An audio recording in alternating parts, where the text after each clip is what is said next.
Gəldik Füzulinin Leyli və Məcnun poemasına. Poema kitabın yazılma səbəbi ilə başlayır. Təbii ki, bizə verilən kitabda bu cür başlayır. Bir neçə zərifi xüttəyi Rum ki dedin qəziyə məlum. Həm elm fənnində nüqtədalar, həm söz rəvişində dürfəşanlar.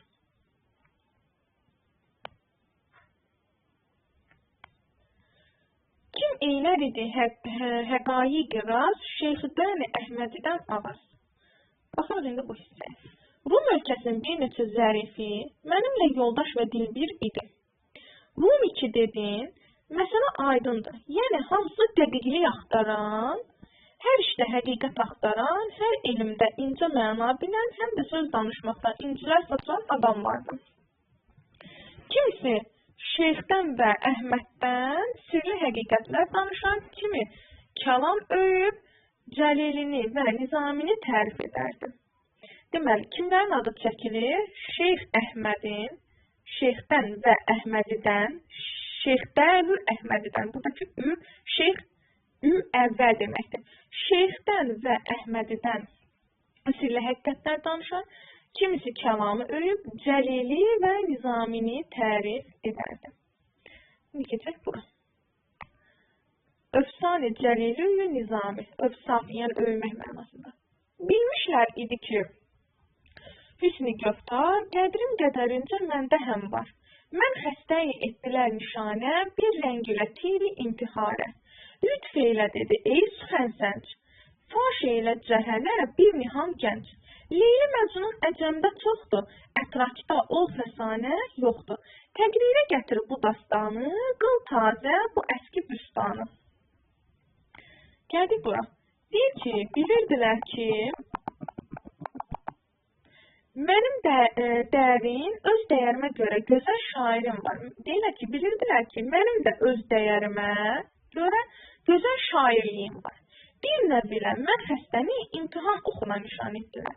Dedilər, ey şair, ey süxənsənc, yəni ey şair, söz ustadı. Ey şair, lütf eylə, dünyaya bir gizli xəzinə aç. Əcəmdə, əcəm farslar deməkdir. Farslarda Leyli Məcnun çoxdur. Ətrak, yəni türklərdə bu əfsanə yoxdur. Bu dastana bəyanə gətir, bu köhnə bostanı təzələ.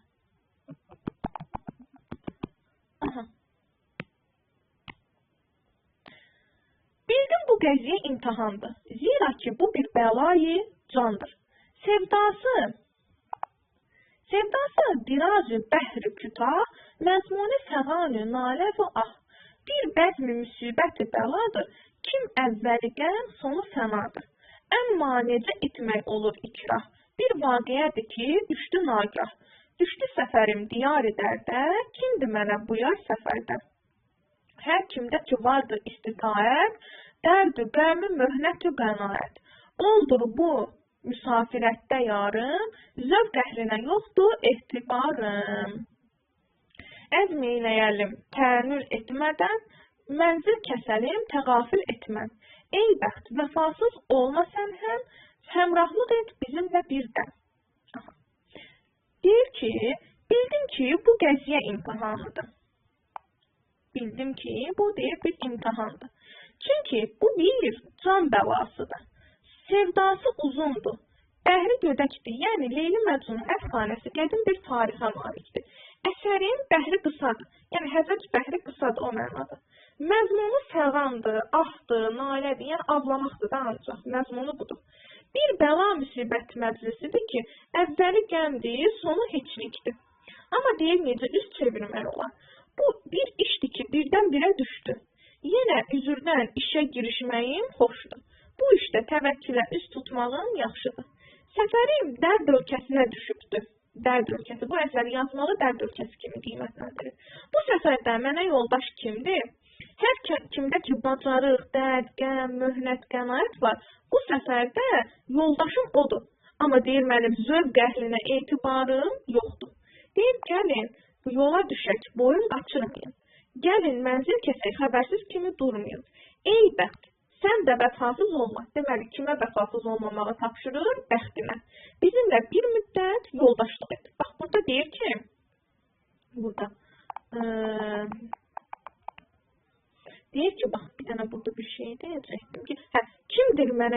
hədislərdə deyir, hər kimdə varsa istitaət, yəni kimdə dözüm, möhnət varsa, o mənim yoldaşımdır. Kimdə dərd, qəmə, möhnət varsa, o mənim bu yolda yarımdır. Amma deyir, zövq əhlinə də mənim etibarım yoxdur. Gəldiyi növbəti hissə, Məcnunun anadan olması və uşaqlığı.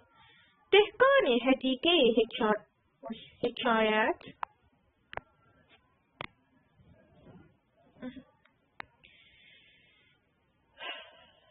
Dehqani həqiqi hekayət, səbrafi cəvahiri rəvayət.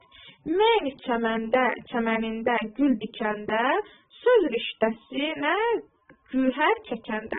Qılmış bu rəvişdə nüqtədanlıq, gülrizli ki, gühər fəşanlıq. Kim xeyli ərəbdə bir cavan mərd, cəmiyyəti cahilə fərd.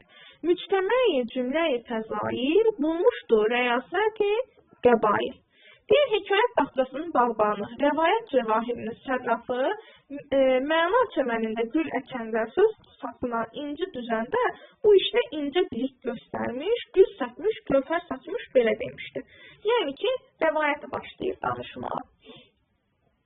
Ərəb tayfası içərisində böyük izzət və hörməti ilə misilsiz, bütün fəzilətlərin təcəmmüsümü olan cömərd bir kişi qəbilə başçısı idi. Bir qəbilə başçısı varmış, cömərd bir qəbilə başçısı. Var dövləti hamıdan çox idi, amma bu hissən bura gəldik, bir dəqiqə. Aha.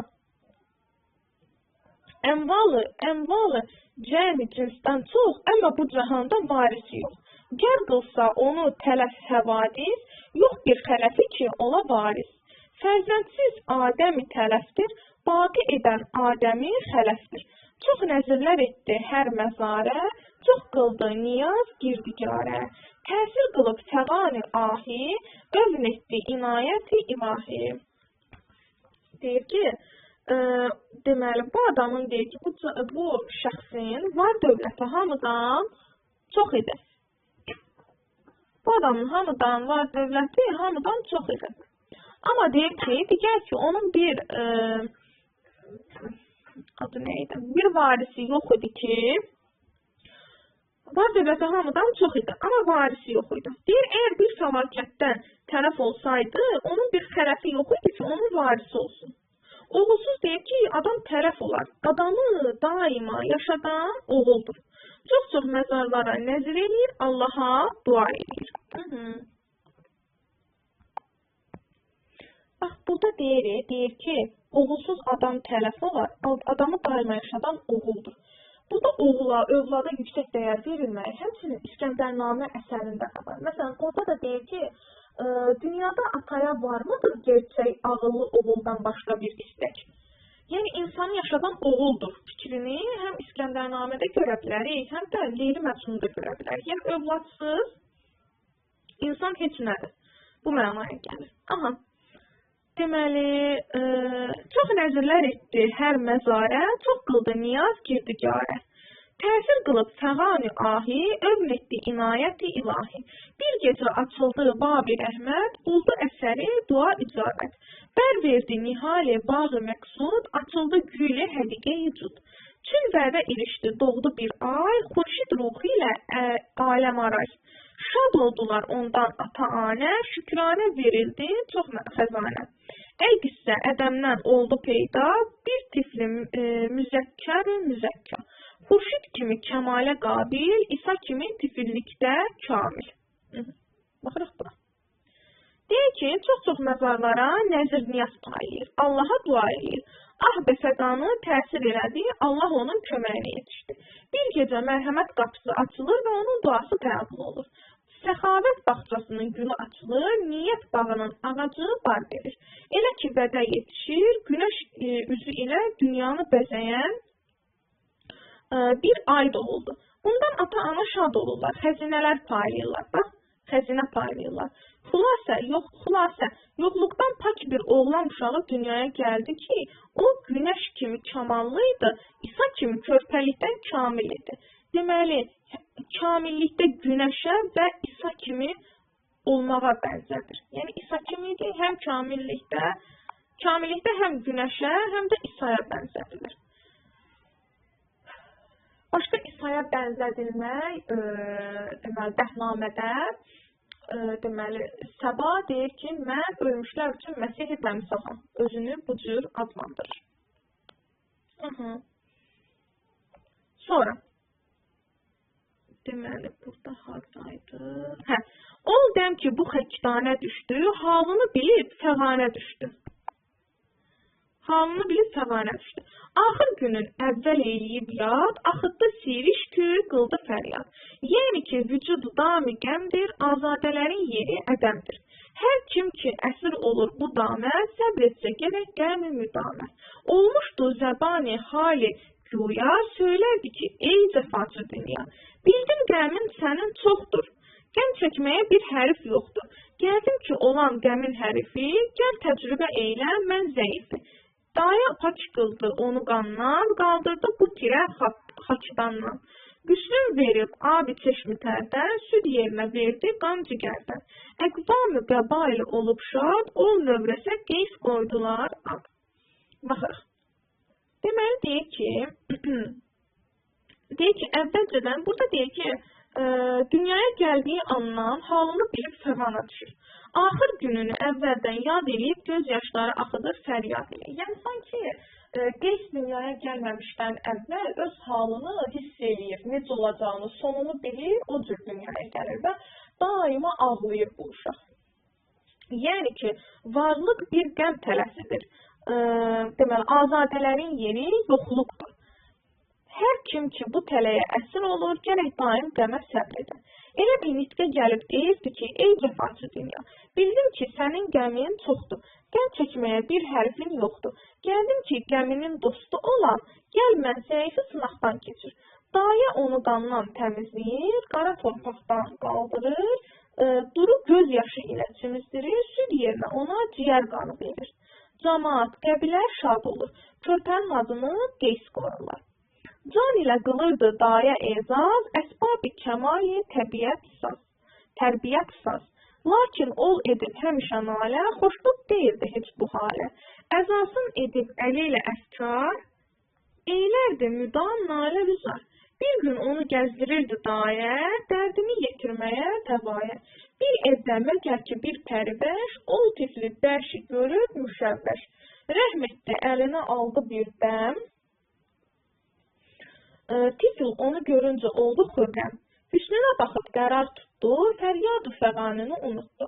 Olduqca əlində oldu xəndan, düşdükcə əlindən oldu giryan. Mahiyyətini çü daya bildi, olmahı ona ənis qıldı. Oldu bu dəxi, onunla möhtab, nə dayə, nə ana eylədi yad. Zatında çü var idi məhəbbət, məhbubu görüncə tutdu ülfət. İşq idi ki, oldu hüsnə mail, hüsnü nə bilirdi tifli qafil. Çün tərbiyyəti ədib-i dayə, verdi əsəri tamam ol ayə. Gün gündən edib kəmal hasil, ol mahi növ oldu bədr kamil. Çün surət ilə döndü zamanə, 10 yaşına yetdi, 10 yeganə. Baxın indi təhlilinə. Dayə uşağı can başla əzizləyirdi. Onun üçün tərbiyə vasitələri göstərdi. Lakin o bu haldan əsla xoşlanmayıb, həmişə nalə edərdi. Əlləri ilə bədənini didib, daim zar-zar ağlayırdı. Bir gün dayə dərdinə dəva tapmaq üçün onu gəzdirməyə çıxmışdı. Bir evdə pəri kimi bir gözəl bu uşağı narahat görüb rəhm edir. Onu bir anlığa qucağına alır, uşaq onu görən kimi şad olur. Hüsnünə baxıb qərar tutur. Fəryadını, fəğanını unudur. Qucağında olanda gülümsüyür. Qucağından düşəndə isə zar-zar ağlayır. Dayə də işin mahiyyətini bilir, bu ay üzlü qızı ona yoldaş edir. Bu da ona isinişir, nə dayəsini, nə də anasını yadına salır. Zatında məhəbbət olduğu üçün onu sevdiyini görən kimi ona bağlanır. Uşaq gözəlliyi nə bilirdi ki, bağlılığın səbəbi ancaq eşqidir. Uşaq bilmir axı bunu. Hal əhlinə bu hal məlum idi ki, bu timsal eşq tirsimidir. Mürəbbinin və dayənin tərbiyəsi o aya tamam təsir göstərdi. O, yeni ay gündən günə kamala çatıb bədirlənmiş, dolğun ay oldu. Vaxt keçir və o 10 yaşına çatır. Məcnunun Leylini məktəbdə görməsin.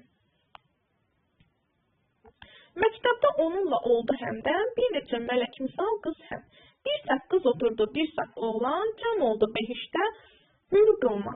O qızlar içində bir pərizat, qeys ilə məhəbbət etdi dünya. Bir türfə sənəm ki, əqli kamil, gördükdə onu olurdu zahir. Şahbaz baxışlı, ahu gözlü, şirin hərəkətli, şəhd sözlü. Rahü rəvişi, mürdam qəmzə, başdan ayağa tamam qəmzə. Aləm səri muyinin tüfeyi, məhbubi aləm adı Leyli. Qeys onu görüb həlak oldu, min şövq ilə dərdinək oldu. O nadirə həm ki Qeysi gördü, min zövq bulub özün itirdi. Gördü ki bir afət-i zamanə, misli dəxi gəlməmiş cahanə. Deyir ki, məktəbdə bir neçə mələk kimi qız onunla yoldaşlıq edir. Bir cərgə qız, bir cərgə oğlan oturur. Sanki hurilərlə qılmanlar behişdə yoldular. Huri qılman şeydir. Nədir onun adı? Huri ilə qılman cənnətdə olan pərilərdir. Behişt cənnət deməkdir. O qızlar içində bir gözəl, Qeyslə məhəbbət binasını qoyur. Elə bir misilsiz gözəl idi ki, kamil ağıl əhli onu görəndə heç olurdu. Yəni ağlını itirirdi. Tərlan baxışlı, ceyran gözlü, şirin hərəkətli, bal sözlü, yerişi daim naz qəmzə, özü başdan ayağa tamam iş və naz idi.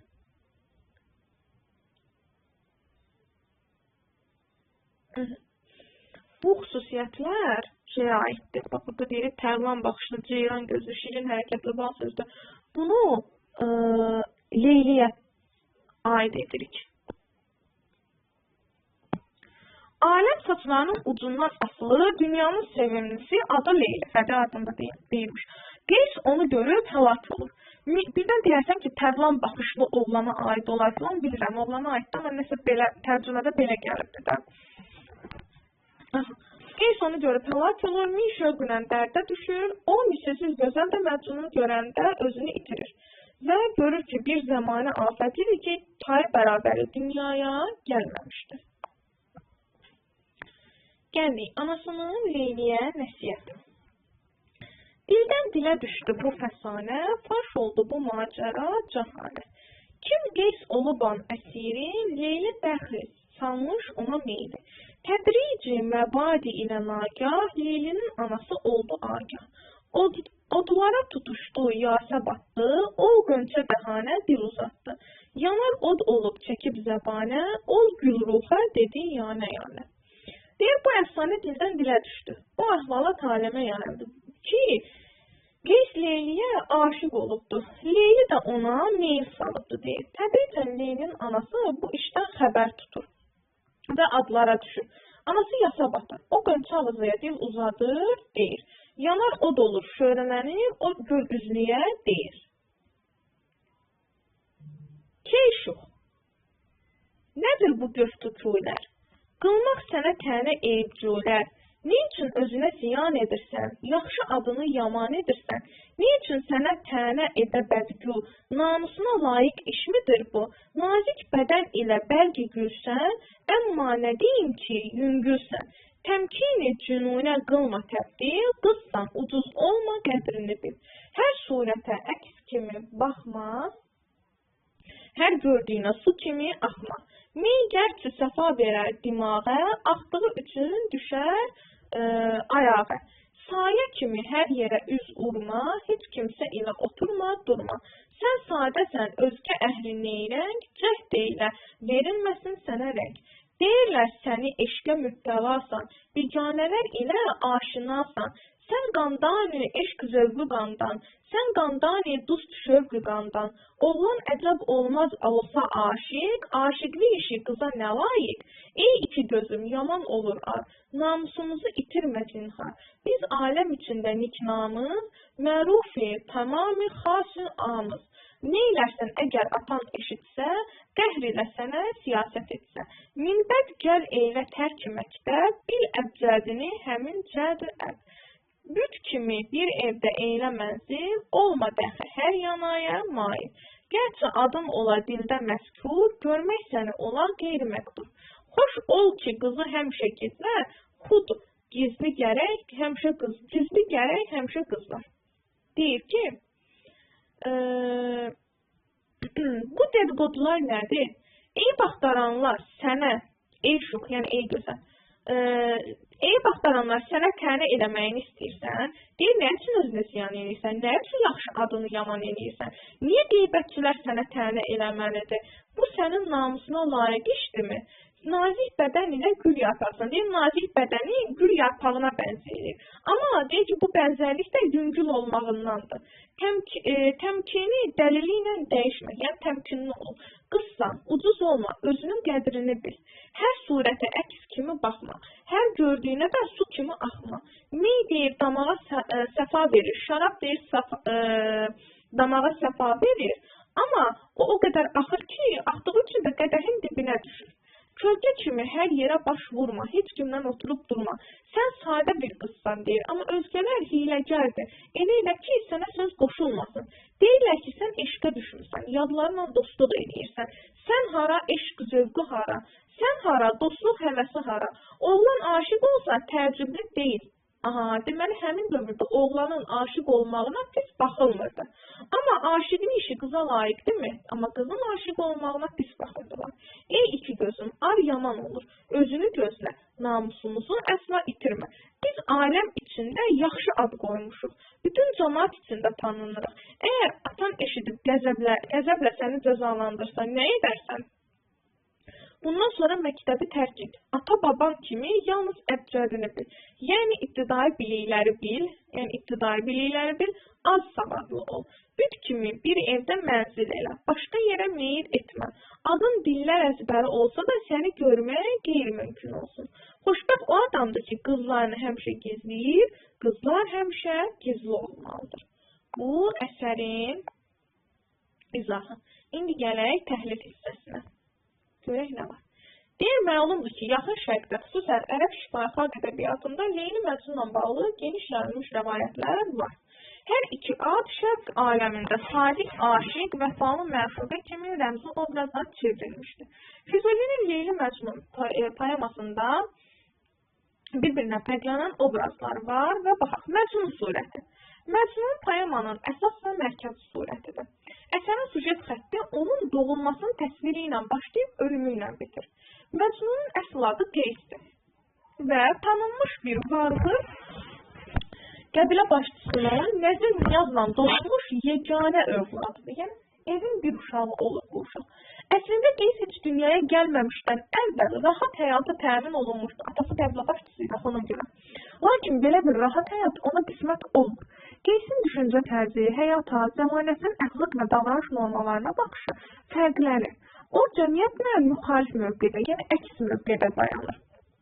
Qeysin faciəsi elə bundan başlayır.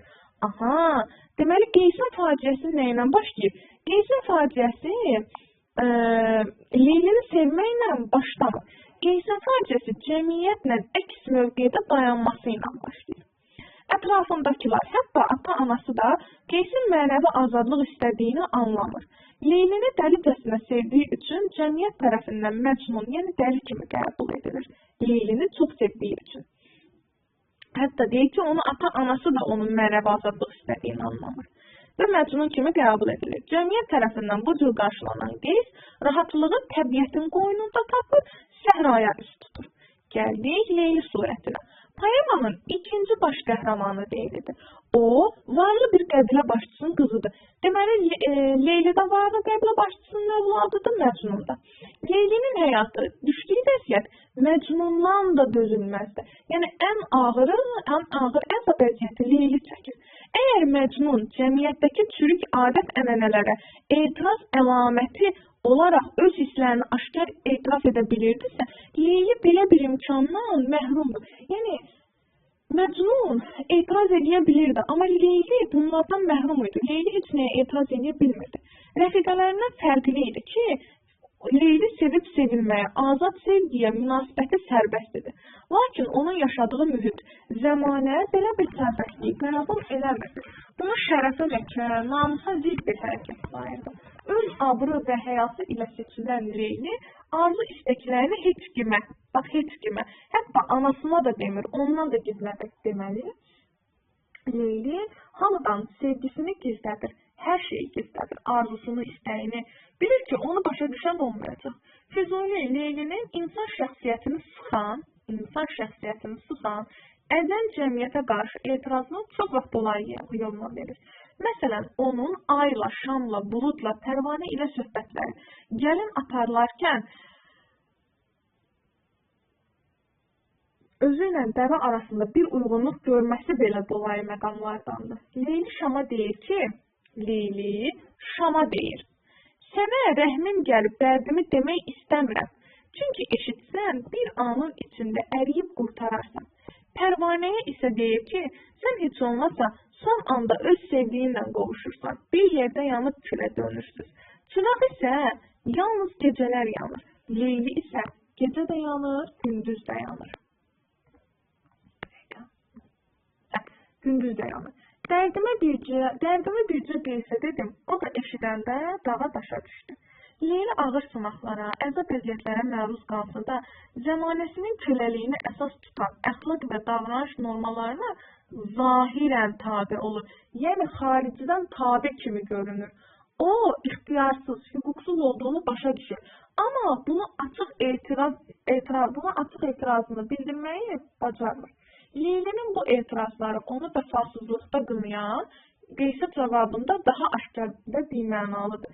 Deməli, Məcnun Leylini vəfasızlıqda qınayır. Mən gövhərəm, özgələr xiridar, məndə deyil, ixtiyarı bazar.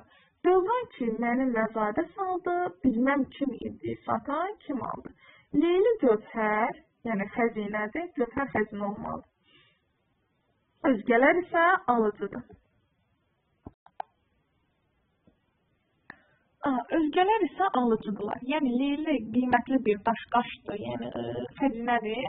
Özgələr isə onu alırlar. Bu dünyada hərrac bazarında ixtiyarı onda deyil. O satanın da, alanın da kim olduğunu bilmir. Bununla belə Leyli dövrün zoraki qaydalarından təslim olunur, mənliyini, mənəvi gözəlliyini qoruyur, saf eşqinə ölüncə sadiq qalır.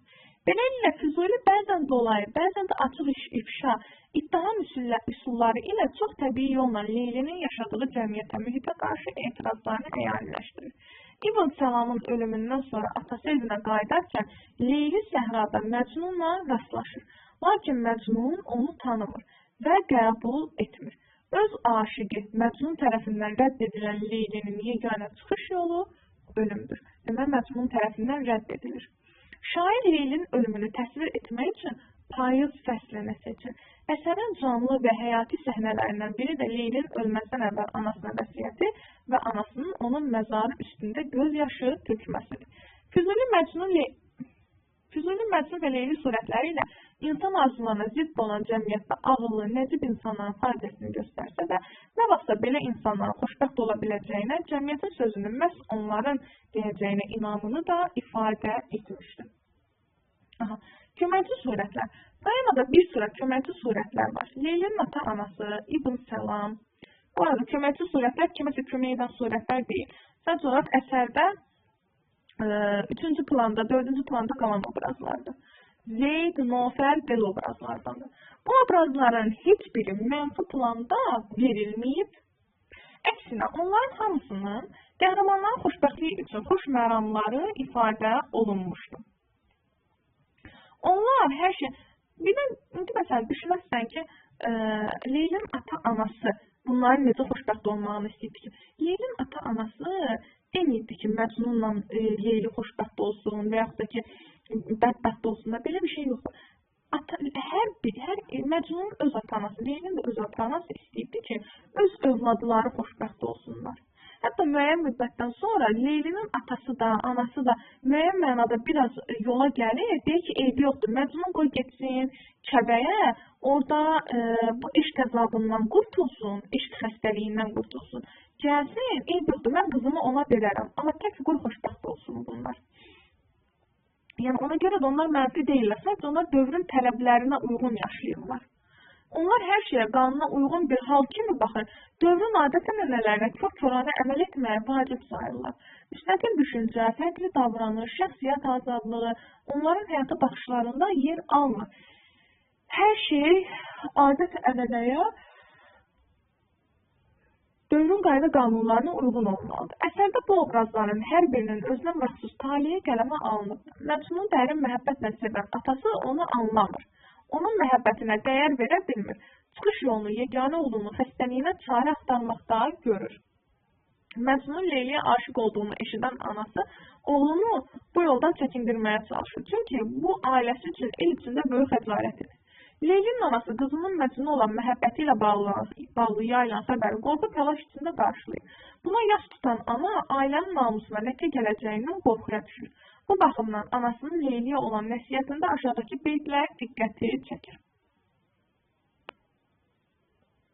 Oğlan əcəb olmaz olsa aşiq, aşiqin işi qıza nə layiq, ey ki gözüm yaman olur ar, namusumuzu itirmə zinhar. Yəni deyir ki, dövrün qayda qanunlarından çıxma, təşvişə düşürlər bunlar. Leylinin atası müəyyən mənfi çaları ilə seçilsə də, o sadəcə dövrün, zamanənin əxlaqı, təfəkkür normalarını ifadə edir. O qızının ya da qeysin düşməni deyil, zamanə adamıdır sadəcə o. Leylin atası qızını bir şərtlə Məcnuna verməyə razıdır ki, o sevgidən, yəni məcnunluqdan əl çəksin. Ata qızını el içində Məcnun dəri kimi tanınan birinə vermək istəmir. Sonraki səhnələrdə Leylini İbn Salama ərə verməyə razı olan ata dövrün tələbinə görə qızının razını soruşmağı belə ağlına gətirmir. İbn Salam da deyir digərlərindən fərqlənmir. O təsadüfən Leylini görür, ona aşiq olur. Leyliyə elçi göndərəndə onun razılığını öyrənmək barədə əsla fikirləşmir. Bu da qanuna uyğun bir hal sayılır həmin dövr üçün.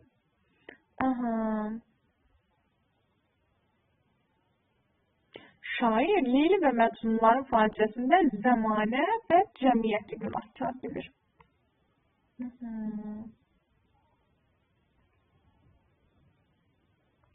Bu hissələr çox vacib deyil. Burada nə deyir?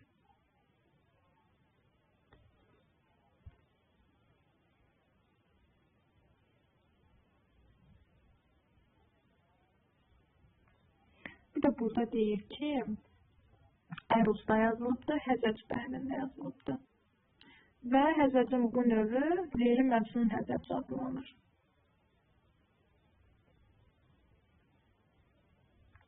Əsərlə bağlı ümumi qeydlər poema janrındadır, məsnəvi formasındadır, əruz vəznindədir, Həzəc bəhrindədir. İkili şəklində yazılıbdır. Və poemanın daxilində obrazların dilindən lirik şeirlər də var. Bunu geniş əsər oxuyanda orada da göstərəcəm.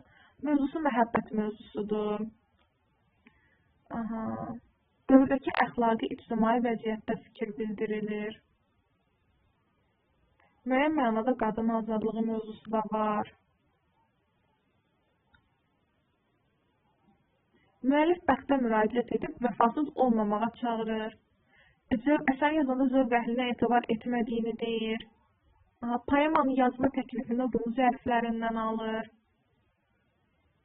Əsərin yazılma səbəbi bu əsər başqa dillərdə var, amma türklərdə yox idi. Buna görə yazılır.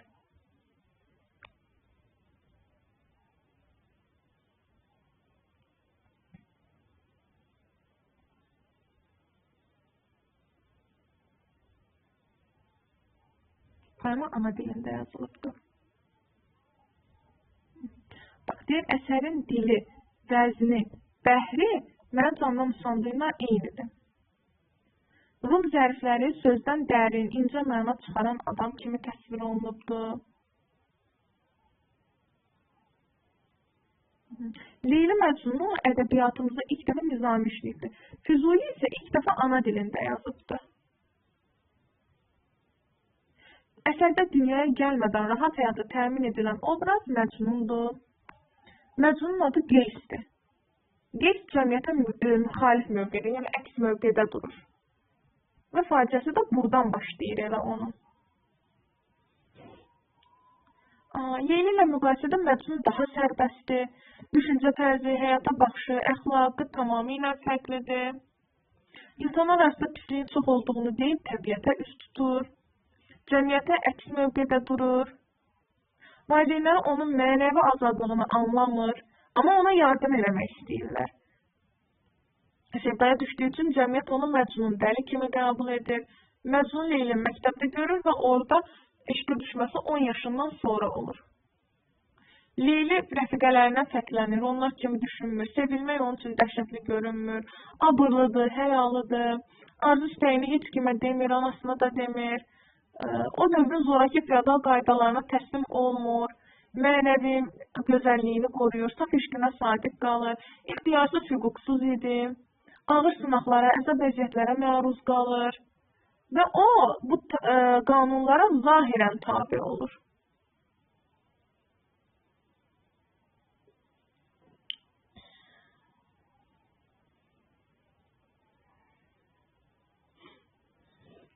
Leylinin anası qızların həmişə gizli qalması lazım olduğunu ifadə edir.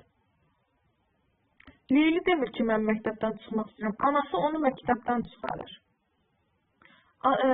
Leylinin anası Ayşegül işin qızlara layiq görmür.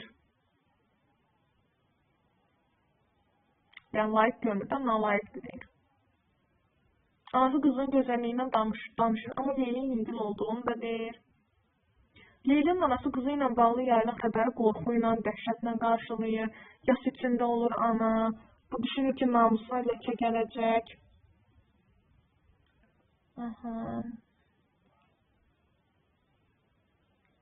Məcnunun anası kimi o da övladını bu yoldan çəkindirməyə çalışır. Məcnunun anası da çalışır ki, oğlu bu yoldan çəkilsin.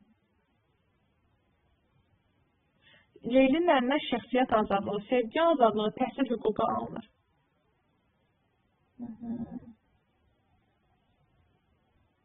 İbn Səlam Leylini təsadüfən görür.